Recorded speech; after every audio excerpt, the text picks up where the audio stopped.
கர்த்தர் நல்லவர், அவர் கிருபை என்றும் உள்ளது. இரட்சகராகிய இயேசு கிறிஸ்துவின் நாமத்தினால் உங்கள் ஒவ்வொருவருக்கும் அன்பின் வாழ்த்துக்கள். தேவ கிருபையும் சமாதானமும் உங்களுக்கு பெருகுவதாக. இன்று ஆகஸ்ட் மாதம் 20ஆம் தேதி. இன்று நாம் தியானிக்கும் வசனம் சங்கீதம் 119:54. நான் பரதேசியாய் தங்கும் வீட்டிலே உமது பிரமாணங்கள் எனக்கு கீதங்கள் ஆயிற்று. நான் பரதேசியாய் தங்கும் வீட்டிலே உமது பிரமாணங்கள் எனக்கு கீதங்கள் ஆயின என்று இங்கு சங்கீதக்காரன் சொல்லுகின்றார். பிரியமானவர்களே, இதில் 2 காரியங்களை நம்ம கவனிக்கலாம். அநேக சங்கீதங்களை தாவீது தான் எழுதியிருக்கின்றார்.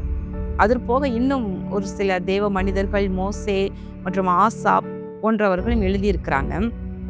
பெரும்பாலும் சங்கீதங்களை தாவீது எழுதியதாக தான் நமக்கு வேதத்தில் குறிப்பிடப்பட்டிருக்கின்றது.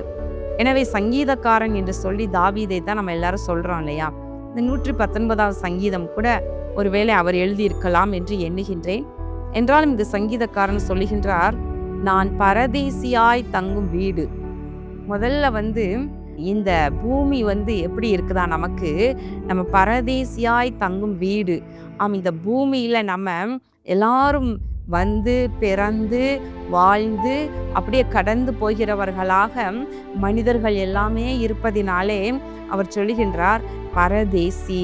நம்ம எந்த ஒரு இடத்துலையும் கொஞ்ச நாள் போயிருந்தா அதில் நம்ம நிலையா இருக்க போறதில்லை அப்படின்னு சொன்னா நம்ம பரதேசி என்று சொல்லலாம்.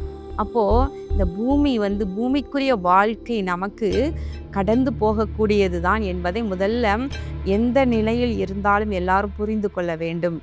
அதில் ஒருவேளை இது தாவீது எழுதியிருப்பார், ஆனால் அவர் எந்த காலத்தில் இது எழுதினார் என்றும் தெரியவில்லை. அவர் ஒருவேளை அரசனாக இருந்து நல்ல அழகாய் அரண்மனையெல்லாம் கட்டி கேதுரு மரங்களினால கட்டி அழகாய் அரண்மனையிலே இருந்தார். ஆனாலும் கூட அவர் என்ன சொல்றார்? நான் பரதேசி என்று சொல்லுகின்றார். பிரியமானவர்களே, ஆபிரகாம், ஈசாக்கு, யாக்கோபு முதலானவர்களும் கூட தேவ சமூகத்திலே தங்களை தாழ்த்தினார்கள். ஆபிரகாமும் கூட அவர் தேவன் சொல்ல இடத்துக்கெல்லாம் அவர் சென்று கொண்டே இருந்தார். ஒரு நாள் பாருங்களேன், கர்த்தர் சொன்னபடி கானானை சுதந்திரமாக கொடுத்தாலும் கூட ஆனாலும் எல்லாரும் தங்களை பரதேசி என்றுதான் சொல்லுகின்றார்கள். பிரியமானவர்களை, இந்த பூமியில கர்த்தர் நமக்கு உண்ண உணவு, உடுக்க உடை மற்றும் வாழ்ந்திருக்க உறைவிடம் இவைகளையெல்லாம் கொடுத்தாலும் கூட ஒன்று நாம் மறந்து போகக்கூடாது, நாமும் கூட பரதேசிகள் தான். பிரியமானவர்களை, கொஞ்சமாய் சேர்த்தவர்களுக்கு குறைவு ஒன்றும் இல்லை, அதே போல மிகுதியாய் சேர்த்தவர்களுக்கு மீதமும் ஒன்றும் இல்லை என்று சொல்லப்படுவது போல இந்த பூமியில எப்படிதான் நல்லா வாழ்ந்து சிறந்திருந்தாலும் ஒரு நாள் இந்த பூமியை விட்டு கடந்து செல்லும் பொழுது ஏழையானாலும் பணக்காரர்களானாலும் திறமை மிக்கவர்களானாலும் திறமை குறைந்தவர்களானாலும் இந்த பூமியிலிருந்து ஒன்றுமே கொண்டு போவது இல்லை. பிரியமானவர்களே, நாமும் பரதேசிகள் தான். இப்படிப்பட்ட இந்த பூமியில வாழும் பொழுது இவருக்கு இந்த சங்கீதக்காரன் என்ன சொல்லுகின்றார்? உமது பிரமாணங்கள் எனக்கு கீதங்கள் ஆயின. உமது பிரமாணங்கள் அதுவே அவருக்கு கீதங்கள் ஆயின. கீதம்னா என்ன? பாட்டு பாடுதல், பாடல்கள் ஆயின. சந்தோஷமாய் இருந்தால் சங்கீதம் பாடக்கடவன் என்று சொல்லப்படுகிறது அல்லவா? அப்போ கீதங்கள், நல்ல இசைகளை மீட்டி பாடல், நல்ல டியூன் போட்டு பாடல் பாடுவது. அதுல இவர் இந்த சங்கீதக்காரனுக்கு எதுதான் கீதங்களா இருந்ததாம்? அவருடைய பிரமாணங்கள், தேவனுடைய பிரமாணங்கள். பிரமாணங்கள் ஏராளமாய் உண்டு. 10 கட்டளைகளை கொடுக்கின்றார். அப்புறம் பிரமாணங்கள் என்று சொல்லி ஏராளமான காரியங்களை கர்த்தர் மோசேயின் மூலமாக இஸ்ரவேல் ஜனங்களுக்கு அந்த நாட்களிலே கொடுத்தார். அதிலெல்லாம் நியாயங்கள், பிரமாணங்கள், கற்பனைகள் என்று சொல்லி எல்லாவற்றையும் ஆண்டவர் தம் ஜனத்திற்கு அழகாய் கொடுத்தார். எப்படி இருக்கணும், எப்படி இருக்கக்கூடாது, எந்த காரியத்தில் எதை செய்யணும், எப்படி செய்யக்கூடாது என்பதை குறித்து அழகா நிறைய பிரமாணங்களை எழுதி கொடுத்திருக்கின்றார். நம்ம யாத்திராகமும், லேவியராகமும், எண்ணாகமும், உபாகமும் இந்த பகுதிகளெல்லாம் நல்லா படித்து பார்த்தால் ஆண்டவர் ஒவ்வொன்றையும் கரிசனையோடு ஒரு சாதாரண ஒரு பறவையை குறித்தும் மிருகங்களை குறித்தும் எல்லாவற்றை குறித்தும் அவர் கரிசனையோடு பல பிரமாணங்களை சொல்வதை நம்ம பார்க்கலாம்.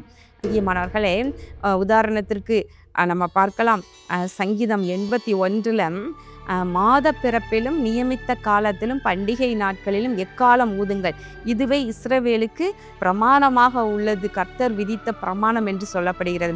அப்போ இப்படி சின்ன சின்ன எல்லாவற்றையும் நம்ம பார்க்கும் பொழுது ஏராளமான பிரமாணங்களை கர்த்தர் கற்றுக் கொடுத்திருக்கின்றார். ஆனால் நம்ம ஆண்டவராகிய இயேசு கிறிஸ்து வந்த பொழுது அவர் என்ன சொன்னார்னா, 2 ராஜரீக பிரமாணம் என்று சொல்லி, தேவனாகிய கர்த்தரிடத்தில் முழு இருதயத்தோடும் முழு ஆத்துமாவோடும் முழு பலத்தோடும் அன்பு கூர்வாயாக என்று சொல்லி, அதற்கு ஒப்பான 2வது கட்டளை என்னன்னா, உன்னை போல பிறனை நேசி என்று சொல்லுகின்றார். அந்த 2 கற்பனைகள் தான், இதுதான் எல்லாமே இதுக்குள்ள அடங்கி இருக்குது என்று சொல்லி இயேசு மகாராஜா நமக்கு சொல்லி இருக்கின்றார்.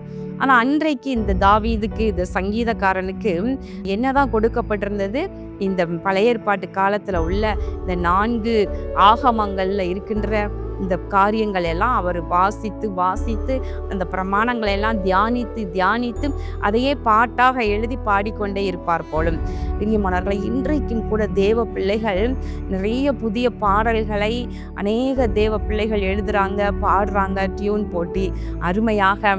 இந்த பூமியிலே நாம் தங்கியிருக்கின்ற இந்த பூமியிலே பரதேசியல் என்பதை நாம் மறந்து விடாமல் நாம் கர்த்தரை பாடி கொண்டாடுவோம். அவரை வசனத்தின் படியாக, நம்ம வேதத்தில் உள்ள வசனங்களின் படியாக நம்ம ஒருவருக்கொருவர் ஆறுதல் சொல்லி, ஒருவருக்கொருவர் சங்கீதங்களினாலும் ஞான பாட்டுகளினாலும் நாம் ஆறுதல் சொல்லி கர்த்தரை புகழ்ந்து பாடி, இப்படியே நாம் இந்த பரதேசியாய் தங்கும் இந்த பூமியிலே நாம் வாழ்ந்து மகிழ்ந்திருப்போம். கர்த்தர் நம்மை ஆசீர்வதிப்பார். கண்களை மூடி ஜெபம் பண்ணுவோமா?